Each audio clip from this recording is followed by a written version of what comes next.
Hello and welcome back to Kindred. Hello, sister and co-host. Hello, how are you on this rainy, raw day? Brr, Yeah, Yay, but it is spring is a coming. it And sure we is. are still celebrating our 10th season over here. And Oh, I can't every think of, day. I know every day. Listen, we've worked hard to get to here. So I'm here. I'm here for our 10th season. I mean, celebrations are underrated. I think that it's the little milestones that you need to celebrate in order to make life more joyful. So, yes, and to Yes. feel like, oh, okay, we really are doing something here. We Great. really are doing something Yeah, here. yeah, Wow. I mean, yeah. twice a year. Look at us. Look at Um, us.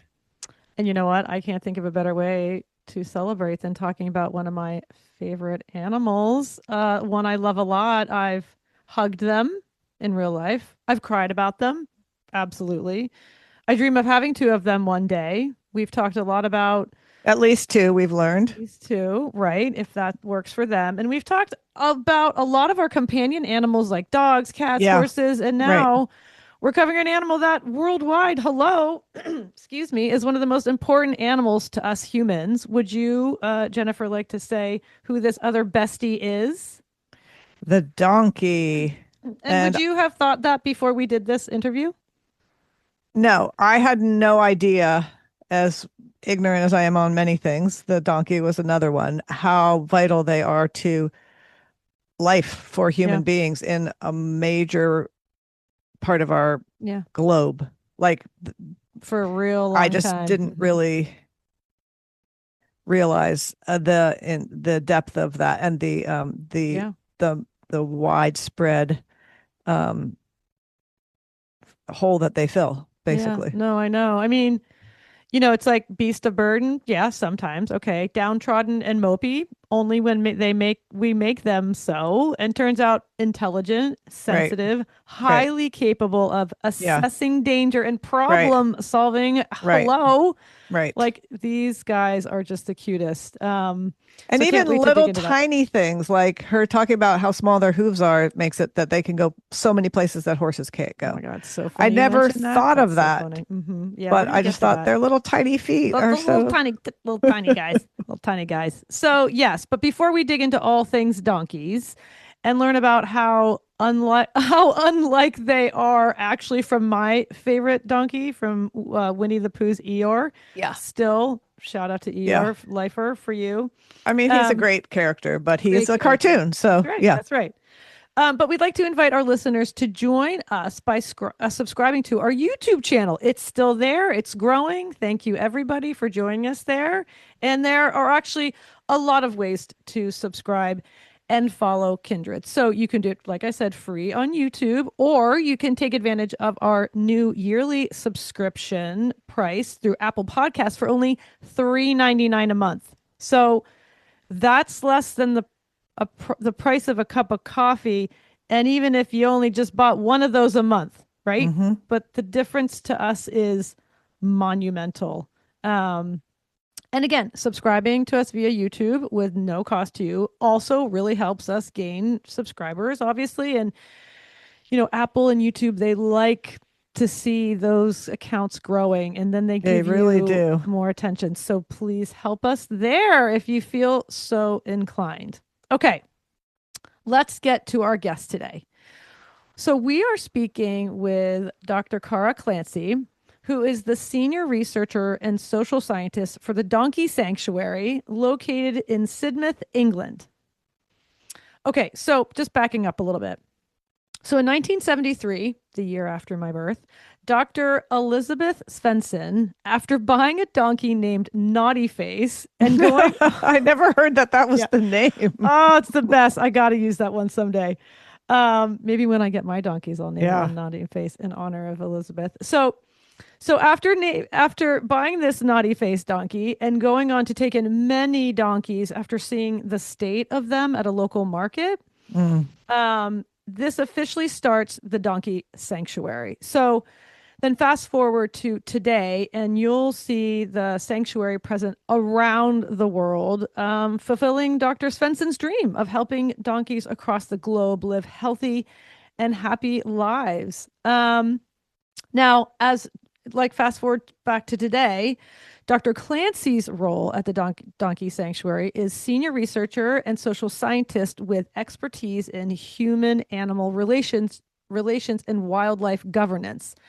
And now the following I just took from the Donkey Sanctuary's website. It says prior to starting at the Donkey Sanctuary, Clancy completed a PhD in human geography at the University of Plymouth, investigating urban nature and rewilding. She specializes in qualitative research, arts-based methods, and participatory approaches for research with diverse communities.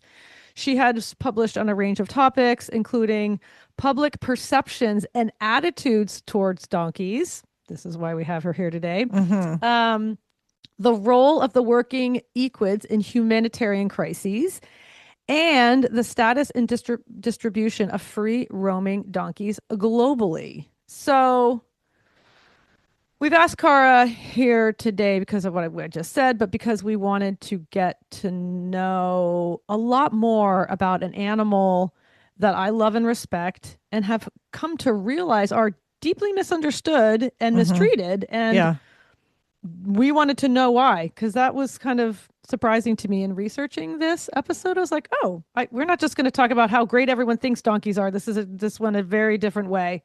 And like we were saying before, like how does an animal that through the ages has worked with us, carried us, toiled with us, and been a constant companion since the dawn of civilization end up so disrespected and neglected? It's a mystery. So that's why we've asked her. It's because people are the worst. That's just because we're the worst species. Just throwing it out there. Yeah. Girl, I am not fighting you on that one. So yes. Oh my gosh. All right. And I'm ready to become a champion for these big-eared, long-toothed, sweet-hearted, smart as you like babies with arguably the cutest little hooves around. They really are so cute. I had that note down before you even said that, so we're onto something. And they're cute, but also incredibly functional, it turns out. So they're nimble little guys, and gals, and all the rest. So yes. All right, everyone. As always, find a space or species in nature that you have personally connected to, and tell your family why you've turned into a champion nerd for them all. Whatever you choose, go forth. It's great dinner conversation. Great dinner. Hey guys, fun fact: I love ants. What did you learn today? Well, let me tell you. Yes. And today, the conversation can be donkeys. You can join us in loving them too. All right, everyone. Thanks for being here, and see you at the Donkey Sanctuary.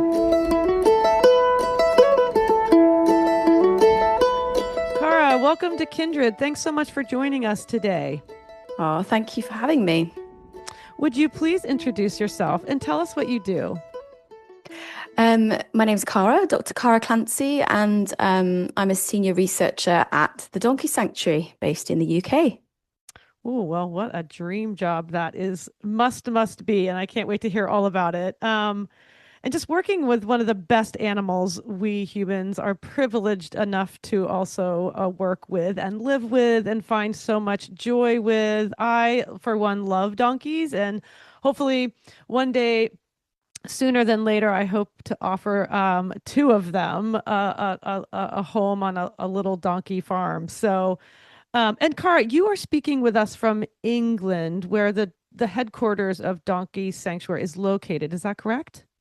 Yeah, I'm actually based in Wales, in Cardiff, in the capital of Wales, but not too far away is the Donkey Sanctuary, which is based in Devon, in the southwest of England. So I moved last year. I was living in England, and now I'm across the Bristol Channel over in Wales. Yeah, I've been across that channel. That's beautiful, beautiful country. That's amazing. Well, thank you so much for being here. Thank you. Cara, I'd love it if you could introduce us to the Donkey Sanctuary. Give us a little of the history of how and why the sanctuary was established, and just what generally is the vision and mission of the sanctuary. Yeah, so the Donkey Sanctuary was established in 1969 by Dr. Elisabeth Svendsen. who had a vision to give every donkey worldwide a good quality of life and improve the lives of donkeys everywhere in the world. And she could see that donkeys were suffering in many places, and she made it her lifelong mission, really, to give donkeys a happier and better life when and where she could. So it started out, I suppose, as a small sanctuary vision, and then it grew and grew. And eventually, we established sanctuaries in Italy and Spain and Ireland, and then offices in Mexico. We still have an office in Mexico and in Kenya, Nairobi in Kenya, and Wow. Addis Ababa in Ethiopia, and clinics in Lamu in Kenya as well. We also have our donkey hospital, which provides veterinary care and treatment to all of our donkeys. We currently have over 6,000 donkeys in our care, and I think about 4,000 are in our direct care. And then we have our lovely guardian homes who are caring for donkeys out in the community. We have several sites across the Southwest where we house our donkeys. But our work really does extend globally. We're an international animal welfare organization with global reach. So I'm very lucky and proud to work for such an amazing organization and such an amazing animal. And you said the founder's name was what again? Dr. Elisabeth Svendsen, or Dr. S, as she was more well known as. Yeah. So did Dr. So many of these ways these sanctuaries start and our sort of experience talking with people is that, she came across a donkey and then decided to build was it from a personal experience she had with a donkey that she sort of fell in love and then just sort of like grew from there? I think it did. It began with one special donkey that she bought, and then she then visited. I think it was in 1970. She visited Exeter Donkey Market, which was fairly local to the sanctuary, and saw donkeys not in the best condition and in poor welfare. And she decided to take in some more, and needed a bigger home and a bigger site for them. And that's how it starts. That's how it started. And then I believe and she then was people donated. start calling her. Yeah, I hear you. Exactly. You look like you like donkeys. I saw a donkey. Oh my gosh. And then I think that's it. A few years later, a donation came. Well, I suppose a legacy. Someone passed away and left their 200 odd donkeys to her in a legacy. And that'll jumpstart it. Yeah. And suddenly you're hopefully with the funding to go along with it, right? Right. Probably not. I mean, gee. Wow. Yeah. Donkeys are not cheap, and they need a lot of care. They live long lives as well, 25 to 30 years. So it's a big undertaking for sure. Well, bless her soul. That's amazing. That is amazing. Well, thanks for the little history. That warms the heart. I love hearing the origin story of sanctuaries often, because it is like that is the story often, where one person just makes this deep heart connection and sees something that is really critical that is lacking, and it's really beautiful. So, And Cara, I'd love to hear about your path and how you came to work with the Donkey Sanctuary. What led you to this organization, and what does it mean to be a social scientist and senior researcher for a donkey sanctuary? Yeah, I suppose I've always been really interested in and fascinated by the relationships that humans have with animals and the natural world. My previous work was in wildlife conservation. I worked in the conservation sector for over a decade.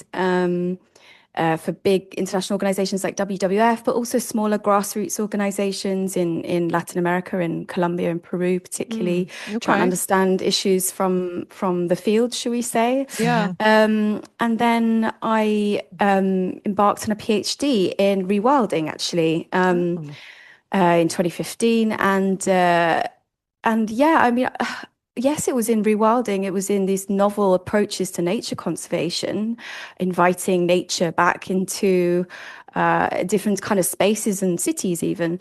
Right. But really, it was about it was about the relationships that people have with non-human animals and kind of how they're viewed, how they're governed and managed, or welcomed into places or not welcomed into places Right. and Interesting. spaces. Right. So it was a human geography PhD. So it really was interested in space and place and questions of how we share space with non-human animals.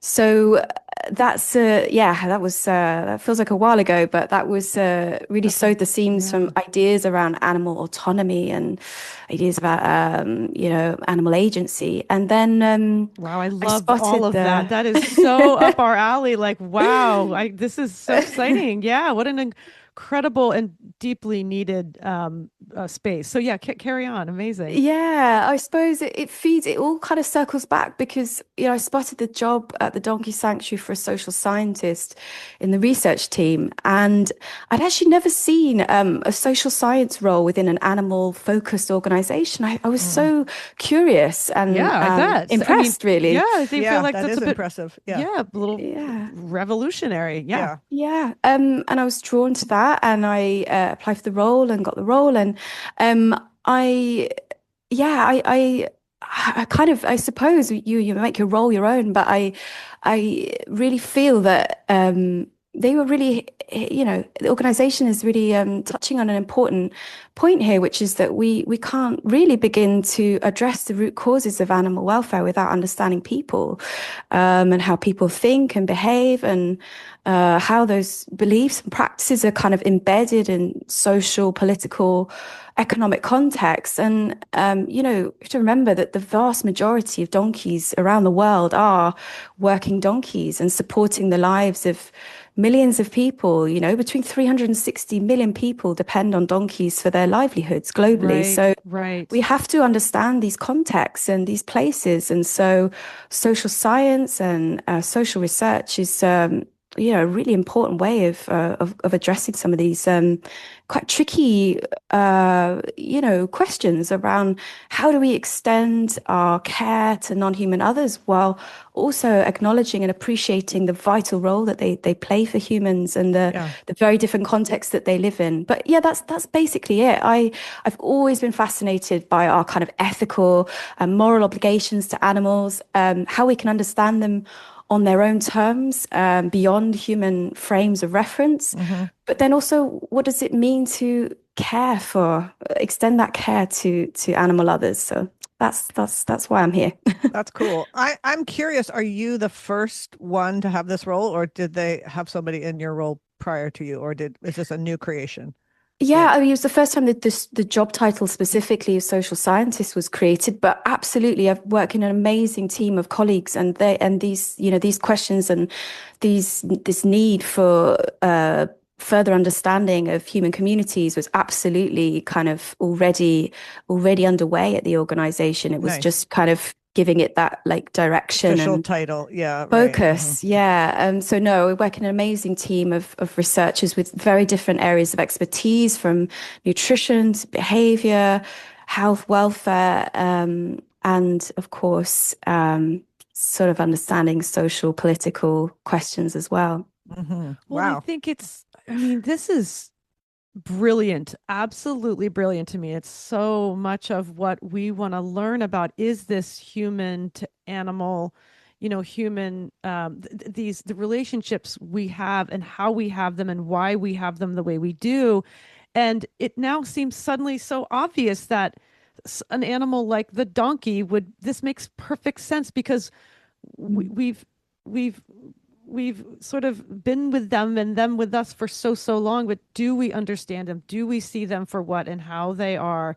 And this is very it gets a bit esoteric, perhaps a bit philosophical. I mean, these are like questions of ethics and morality in that space. And you know, it's interesting too, because this is a lot of deep thoughts. And I think, oh, well, donkeys kind of seem like deep thinkers to me, and think of them out toiling in the fields and mulling through their days and thinking about, I feel like donkeys are philosophers in a way too. But I really love that, and it's such a critical space that we very much need right now, to be looking at animals and nature from this perspective.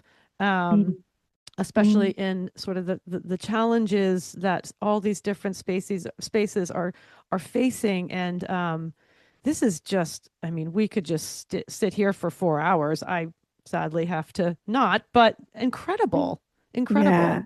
And I suppose I hadn't. I mean, I've always been interested in horses growing up, but I'd never really thought much about donkeys. I'll be honest. I grew up in London, didn't really see donkeys. Right. Maybe the odd donkey or two at a city farm, but I'd never really spent much time with them and encountered them very often. So when I joined the sanctuary, and immersed myself in the worlds of donkeys, I just almost was so shocked at how I'd never given them more thought, really.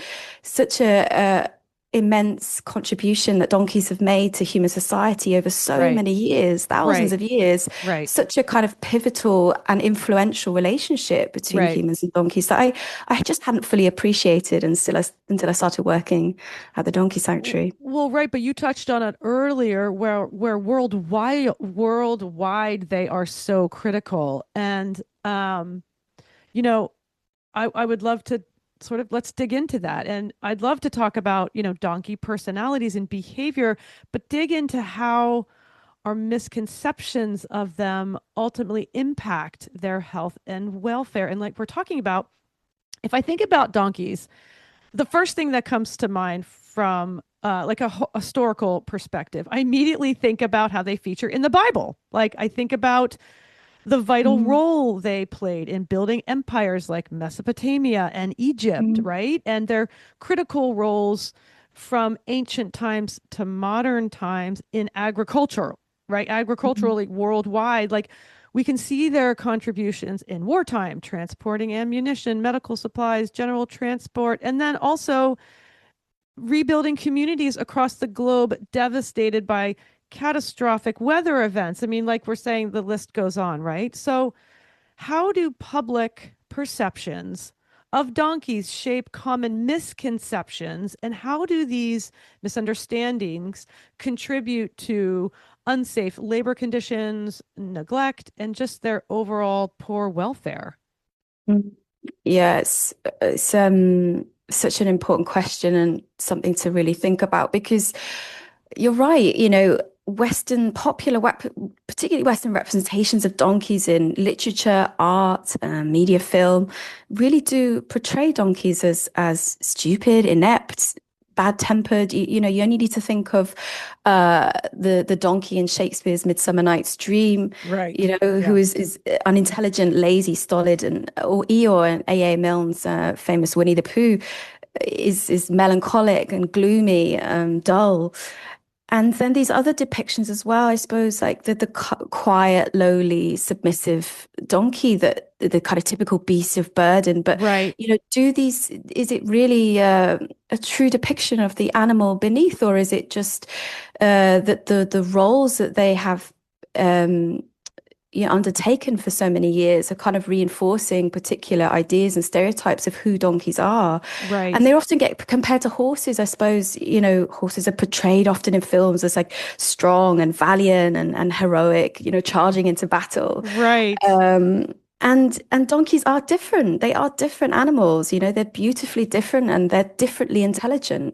But they are very, very misconstrued. And in the language that we use, we did a really interesting piece of research a few years ago, which analyzed popular news discourse, news media, and social media, and looked at the way that donkeys were being represented in language, and found that uh, donkeys are often kind of given these stereotypical traits, or maybe used in derogatory terms to Right. describe Mhm. negative human Yeah. traits. And Right. and so we kind of, it's not just in the English language. In Spanish, burro can be used as a insult, Right. a ridicule, and asno in Portuguese is also used as an insult, derogatory term for humans. So it's kind of unfair, really, that the Yeah. negative traits of humans are construed and Attributed to them. I never, Right. attributed to Yeah. and animals. I mean, not to, Exactly. I mean, I don't mean to get crude, but like ass, like you're an ass, right? Right. Like, I mean, this Yeah. is like, that this is, it just, and I don't ever see them that way, but it's so true. Well, I think it's interesting too, because I know she's loved donkeys for a long time. And I think to what you said, Cara, most people don't have a lot of interaction. Most people have seen a horse in real life in their life, Right. at least one, and probably interacted with it. I have never interacted with a real donkey ever, Right. ever, ever, ever. And so it's just not part of the world I've lived in that I've come across donkeys. And Right. I feel like I actually know more about mules a little bit in terms of they're the sort of like, they're like the strong donkey, they're like the bigger, and they get sort of the more glamorous, I think. I don't know why, but yeah, I think donkeys they just sort of are like the dumb, distant cousin of right. And I don't know, I don't know anything about them really, except that they are, from Kate, I know that she wants to have them. I'm like, really? You want to have a donkey? Why? Like, what's the point of a donkey? And that's sort of like my ignorance. And what we come across over and over in this podcast is a lot of times the things that we don't value is because we don't understand.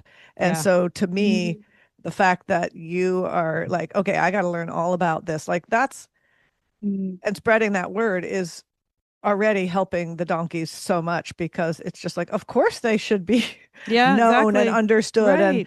Especially the role they play in history, right, and valued, and how critical. Yeah. I mean, anyway, but it's just interesting, because I don't think they're known, is why it's easy to just put these things on them, because we don't really, they're out there and we don't really know them. Right. And like, Cara, you're saying like the way that they are known is often in the negative too. Right.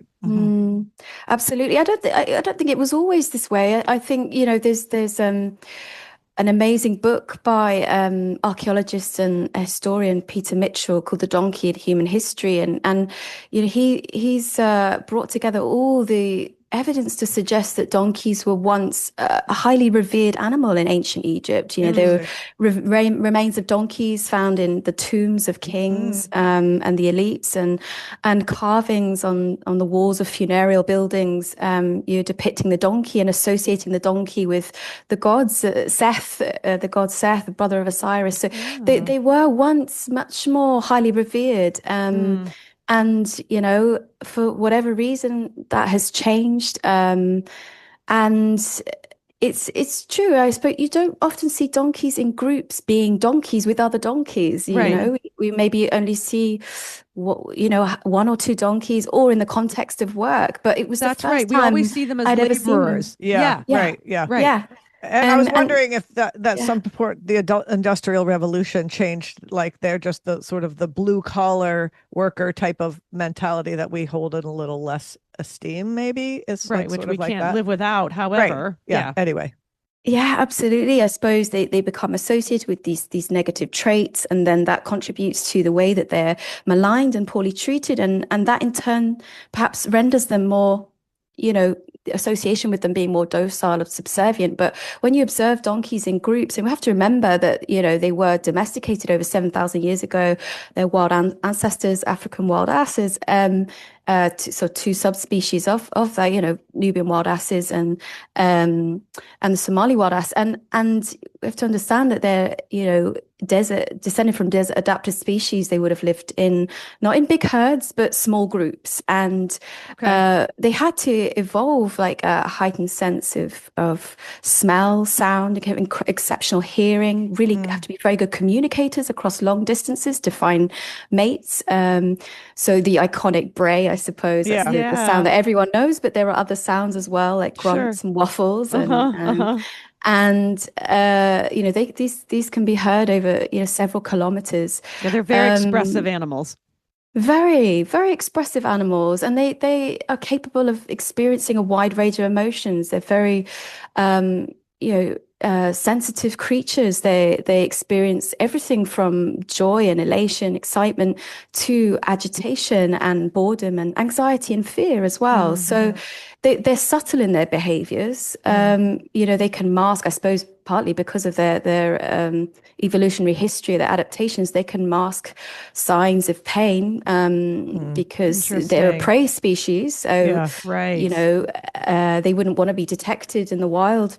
Right. Right. and kind of Interesting. signal, I'm here. So they're subtle in their behaviors. They can mask signs of pain.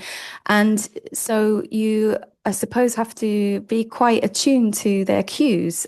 People who know donkeys well are very attuned to their cues. Yeah. And when you observe them together being donkeys, it's really fascinating. They're That's very amazing. Yeah. curious animals. Yeah, So then absolutely. it seems like maybe a combination of their personalities and their behaviors, like the subtlety you're talking about, their size, all of this sort of could play into the burden of beast, where they're able to be domesticated and sort of incorporated into our lives where it works for us. They're a comfortable animal and an animal that works well for us.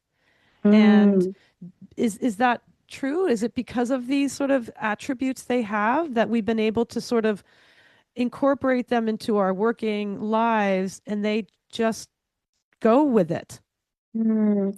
I suppose they are very intelligent and quick learners. They're fast learners, and I Okay. suppose that has contributed to the fact of their domestication and wide-ranging use, from working in industries to tourism and leisure. And also as companion animals, like here in the Right. UK, they're often companion animals, aren't they? Pets, Yes, essentially. yes, yes. So very different relationships. And I suppose in different parts of the world, the conditions under which they're working under are so strained, and for people as well, Yeah. that you maybe don't see the variety of personalities and characters Yeah. that we would see perhaps in a sanctuary setting where Right. they have Have more a more freedom and relaxed life. Yeah. Right. Yeah. choice to express their natural Right. behaviors. They have autonomy and sort of agency in that space, and they don't in maybe a labor working environment.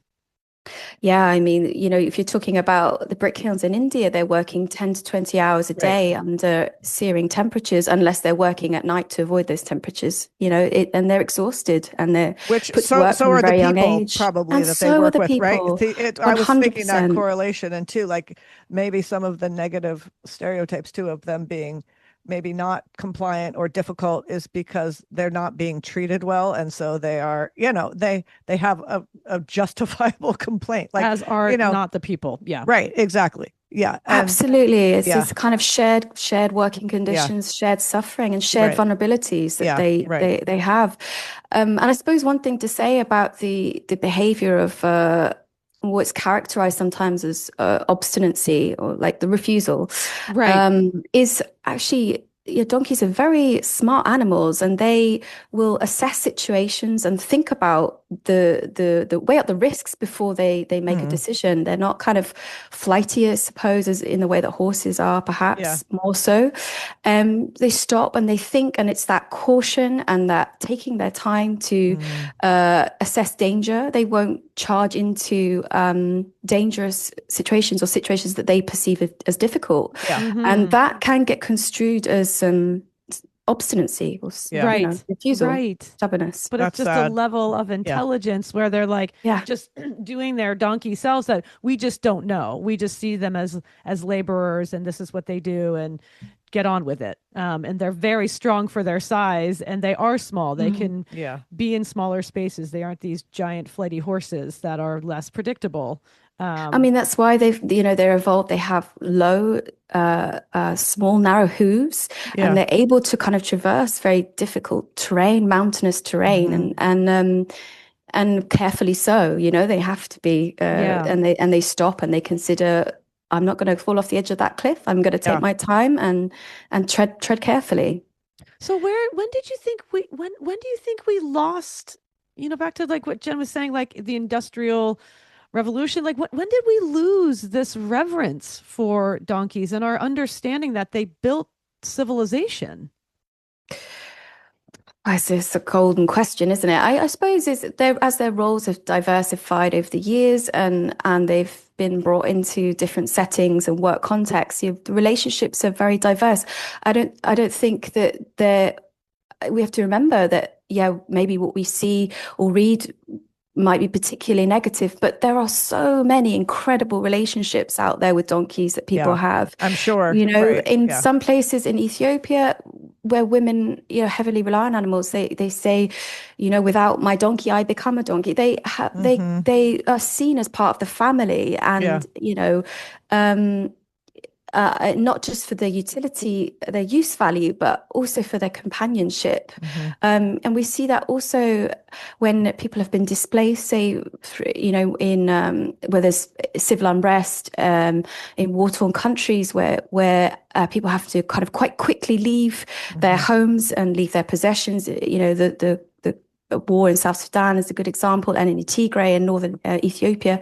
Only recently, people might have to quickly move away to safety, and the donkey will be the kind of constant there, the companion, the constant that takes them to places of safety. And maybe in camps for internally displaced people, they may be that source of familiarity in an unknown place, sense of comfort and familiarity, and a companion in unknown territory. So it's the relationships are so varied and so diverse for so many different reasons. So we can't assume it's all negative or Very true. Yeah, absolutely. And I think, sometimes I think a species like the donkey is also a barometer for human welfare, right? Like you were saying, women who rely on them, or like I couldn't do my life as healthily and as safely as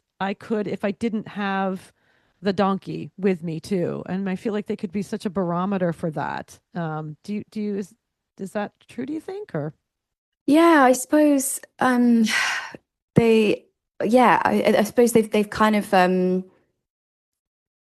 sort of adapted to such a variety of different situations that they're very kind of versatile in that sense. But how human relationships have evolved alongside donkeys for so many years, it kind of astounds me, really. It does. They're still in our lives in different ways, in therapeutic contexts as well. So I mean, what an incredible animal, really. Yeah, right. And too, when I spoke with you last, we had talked a little bit about how the donkey sanctuary is really seeing the donkey's experience across the board globally, not just UK versus Egypt or US versus UK. It's where, and I really appreciate this. There, you have a lot of sensitivity and a lot of awareness of the human factor in all of this, and sort of like donkeys have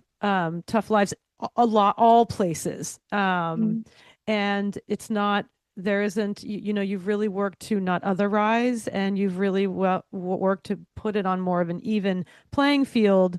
And one thing I would be remiss to not mention, and this is, I know, not your specific role, but this comes to mind where I need to mention the illegal donkey skin trade, and which has had and continues to have a devastating impact on them, but also the communities where these donkeys are being stolen from, and the people who rely so heavily on them, and they love them, and they're part of their working life, they're part of their family life.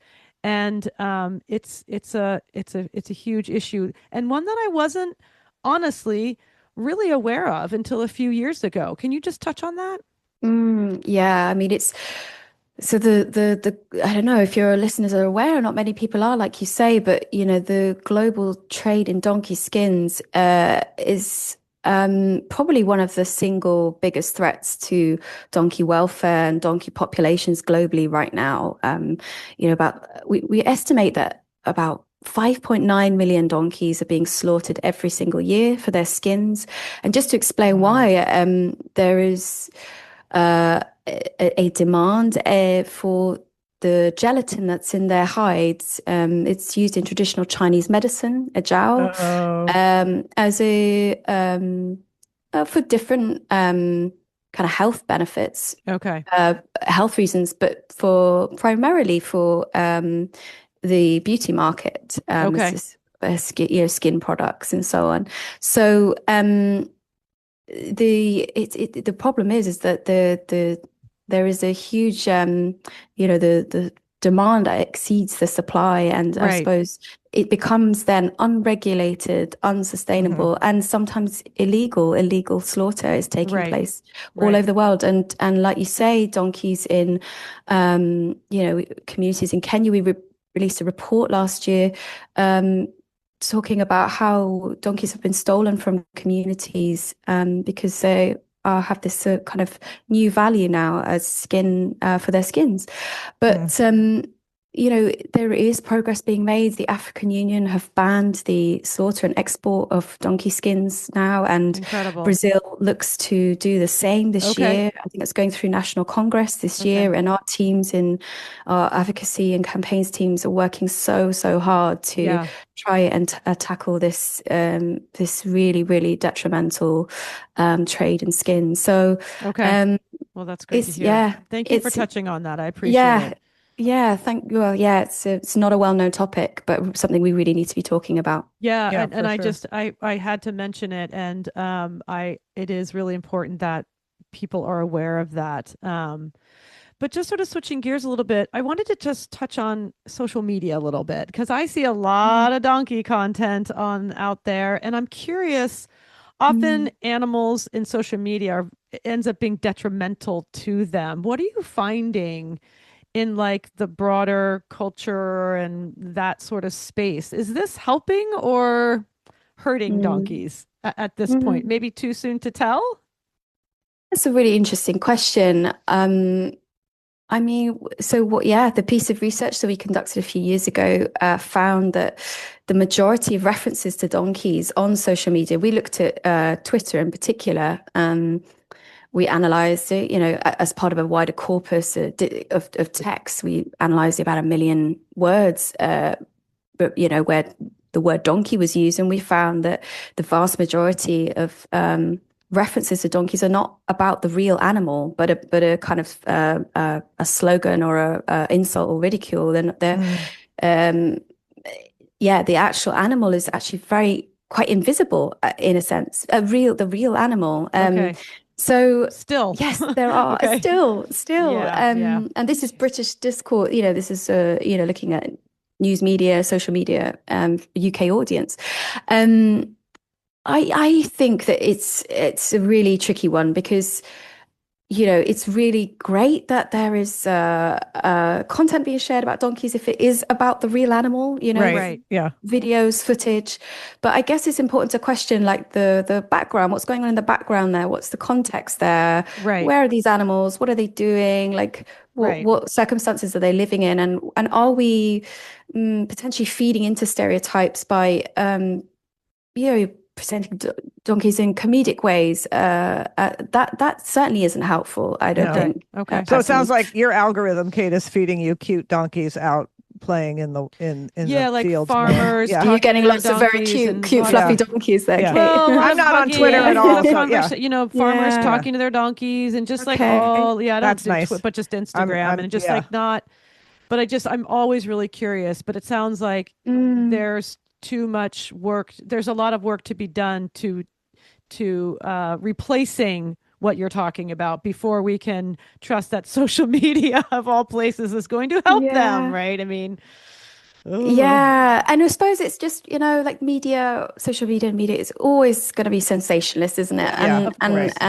Of course. We just have to. I think it's a shame because donkeys I think are interesting enough. Right. We don't have to make them a caricature. Interesting enough. Just all of the things that they do are interesting enough. And trying to see it not through a human anthropocentric lens, but seeing them on their own terms for what they do. Right. They're smart, they're curious, they will, donkeys have been known to unlock a gate and allow other animals through on site. We might construe that as humorous or funny, but it's them being super smart. Very smart. Yeah, exactly. Right. Amazing. That's amazing. So Cara, on the Donkey Sanctuary's website, it states that, and you had mentioned this, that your vision is a world where every donkey has a good quality of life, and your mission is to improve the lives of donkeys every day. So how are you reaching those goals, not just in England, but globally through your advocacy, research, and education programs, and I assume partnerships. That's right. Yeah, we've got a lot of different functions and remit within the organization. We have, as I said, like a dedicated veterinary team, veterinary clinic, donkey hospital in the UK. But we also have veterinary professionals that work with over 60 vet schools across the world to share knowledge, provide training and specialist donkey expertise. We have a dedicated behavior team as well to not only help our donkeys have happier lives in the UK, but also support owners with if their donkeys have various behavioral issues. We have an education team who are there to provide training and resources and strategies for raising awareness and changing kind of perceptions and behaviors towards donkeys. And we have our research team, of course, and our advocacy team as well. So our reach then goes way, way beyond the kind of programmatic work that we do. We work at, have active programs, I'd say, in over 12 countries, but our work through advocacy and research kind of goes beyond that. And I suppose it's the research that we do, it's about donkeys kind of in general. Yes, it's very much about donkeys that have, that are have welfare issues in different parts of the world, but also just highlighting donkeys free roaming, for example. We did some really interesting work a few years ago, highlighting where free roaming donkeys exist and what kind of lives they're living too, because it's important as well to demonstrate that there are donkeys that are living not entirely in the service of humans, and I think that's important. Really important. We have wild donkeys or burros here out west, and there's a lot going on. We've done episodes on them. Yeah, amazing. It makes me also think of like an island that I go to often called Bonaire, where they have a donkey sanctuary as well, and they have issues there because but they are wild roaming. Of course they would like that. Yeah, it's just seeing them on their own terms in their own ways in different contexts, I think is something really important about that. Obviously there are so many issues as well, largest population in Australia, and in Australia they are perceived very different to the US actually. Well, although the US is complicated in its own ways, but perceived as pests and vermin, and there is a kind of state policy to cull and donkeys. But in the US, there's a kind of very interesting legislation there that exists. So the Wildborough on Horses Act that protects donkeys and horses and offers allows them to lead a very different life, I suppose. Right. And we definitely have issues there as well, that there are organizations that are working hard to change legislation.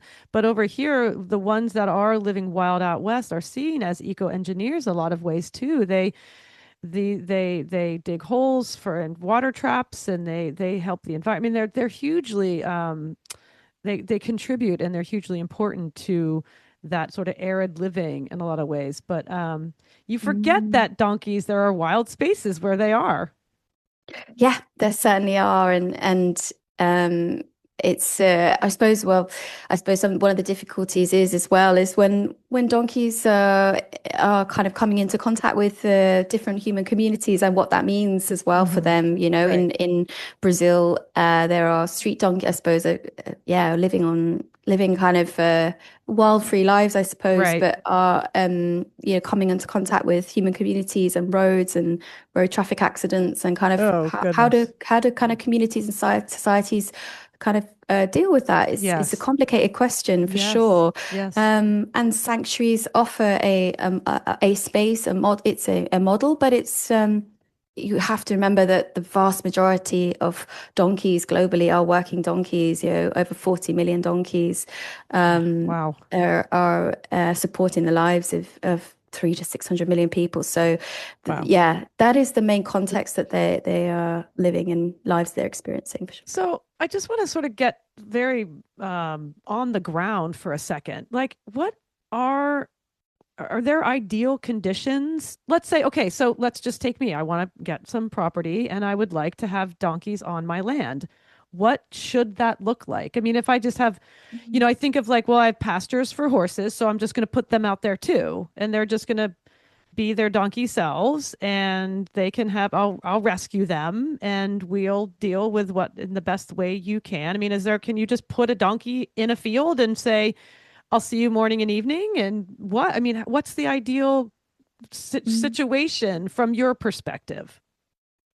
Yeah, I mean, donkeys have particular needs compared to horses. They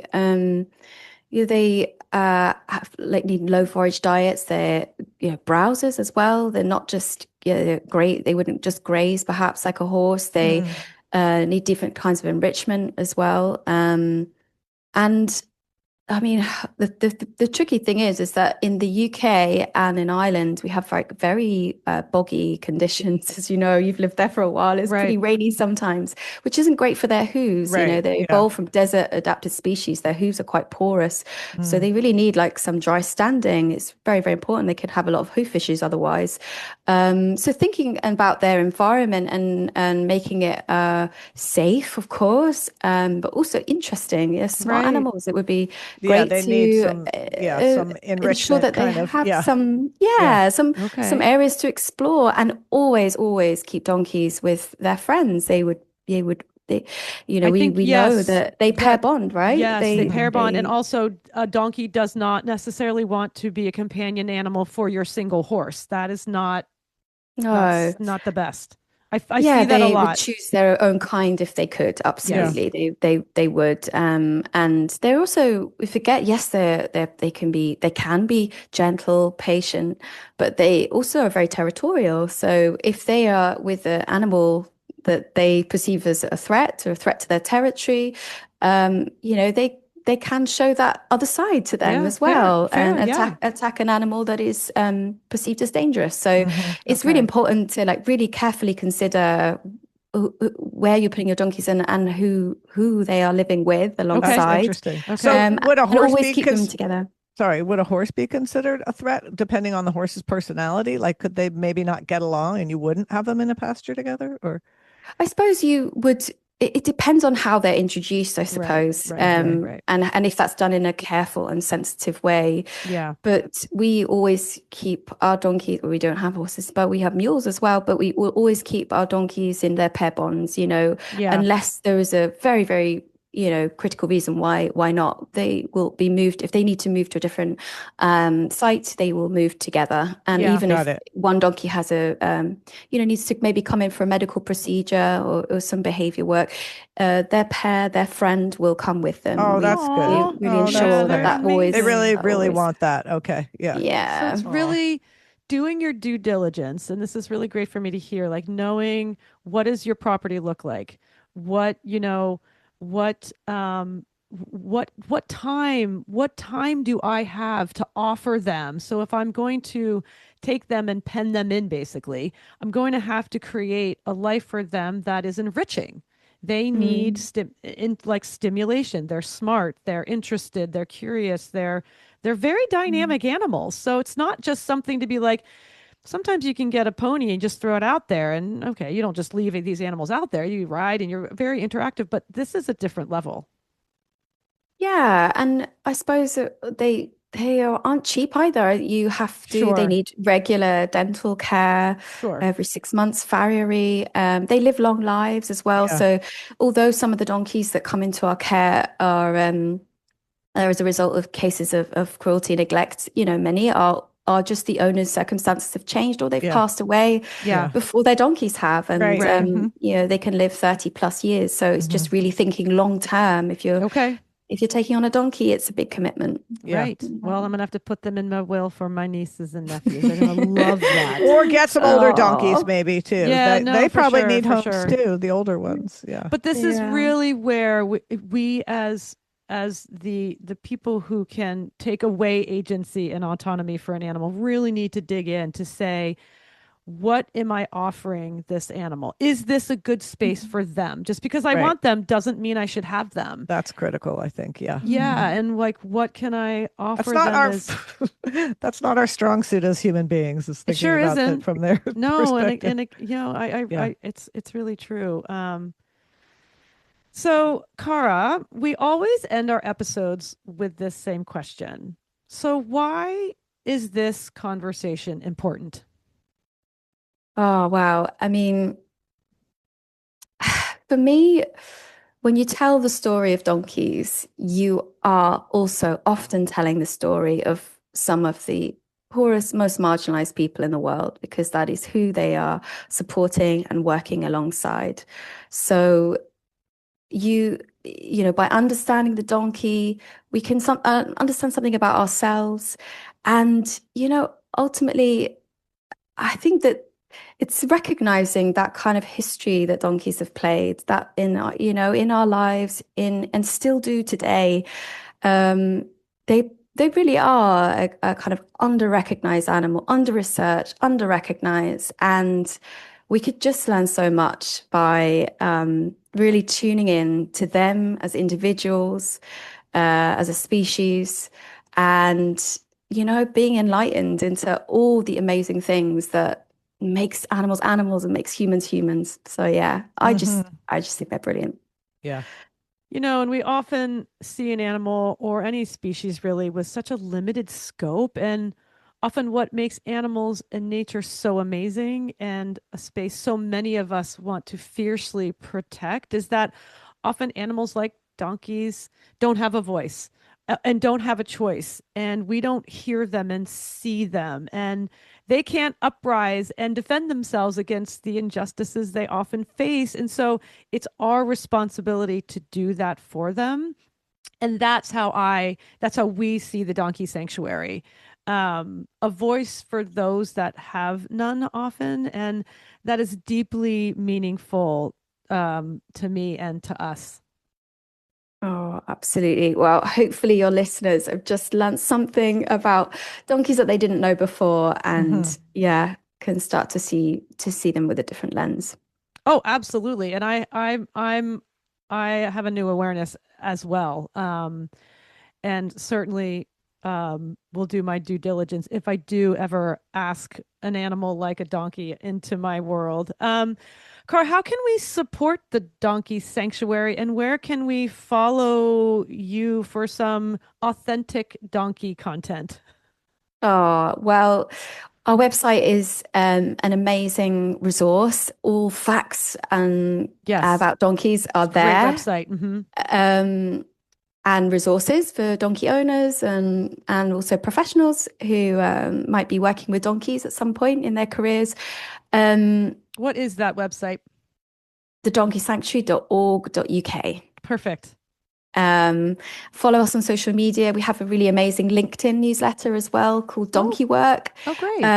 where we post a lot about our international work and our policy work to try and change legislation and policy to get donkeys included more around the world, and recognizing sort of areas that we might not have thought of before, like disaster risk reduction strategies, for example, where donkeys are playing a pivotal role in sites that are vulnerable to natural hazards, for example. We might not think that donkeys have a place in these discussions, but they Mm. absolutely do. They have that dual role where they can be victims of disasters and natural hazards, but also play an essential role in supporting recovery efforts and things like that after. So these are kind of topics that, the donkey sanctuary traditionally may not have been as known for or associated with, but look on the LinkedIn newsletter and yeah, donkey work, and you'll Love that. find that there's so many different topics now that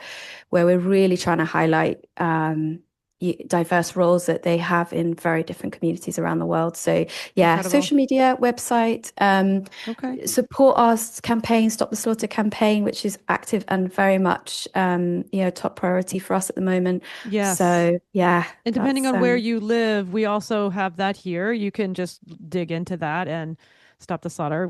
There are people you can contact, letters you can write, petitions you can sign. There's a lot out there, Absolutely. and a lot of your respective countries. So, Cara, thank you so much. You have such a kindness and empathy for such a great animal, and I understand them so much better now. And I'm really grateful for you being here. So thanks for joining us today.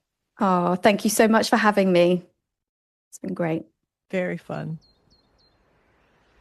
Kindred is hosted by me and my sister Jen, produced by Kat Gaddy and myself, sound production and editing by Dan Cooper, original music by Ellie Grace, and our Kindred artwork was created by Lindsay Coffin. Please follow, rate, and review wherever you listen to podcasts, and feel free to contact us through our website at kindredpodcast.co, where you can also find details about Kindred Plus, our subscription service, as well as links to our social media accounts and show notes.